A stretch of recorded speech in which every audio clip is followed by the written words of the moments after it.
Te midde van die goudvelde van Langfontein het 'n byeenkoms vir boereleiers en landbou-entoesiaste plaasgevind. Terwyl genooide gaste vir 'n dag vol goeie gesprekke, tegnologiese wonderwerke en 'n hartlike kameraadskap bymekaar gekom het, het gaste hulle sitplekke geneem met 'n opwinding in die lug vir 'n reeks geagte sprekers wat die verhoog betree het. Die grootste hommeltuig in Suid-Afrika wat ontwerp is vir presiese chemiese spuit op gewasse, was op skou gewees. Terwyl die reusagtige hommeltuig sweef oor die landerye, het 'n kollektiewe gevoel van bewondering en opgewondenheid die gehoor gevul.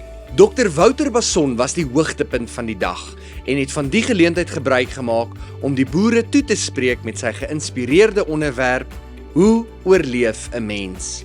Sy ontroerende woorde het die gehoor diep geraak en het almal herinner aan die onverganklike gees wat die landbougemeenskap voorgee. Teen die agtergrond van 'n beeldskone platteland het gaste heerlike happies en drankies geniet. In die hart van alles is Langfontein die vriendelike gasheer en dryfkrag agter hierdie onvergeetlike byeenkoms. Met hul onwrikbare toewyding aan landbouuitnemendheid en gemeenskapsbetrokkenheid het hulle 'n ruimte geskep waar boere saam kon leer, groei en die tydlose kuns van boerdery vier. Langfontein Seeds. Ons passie, jou sukses.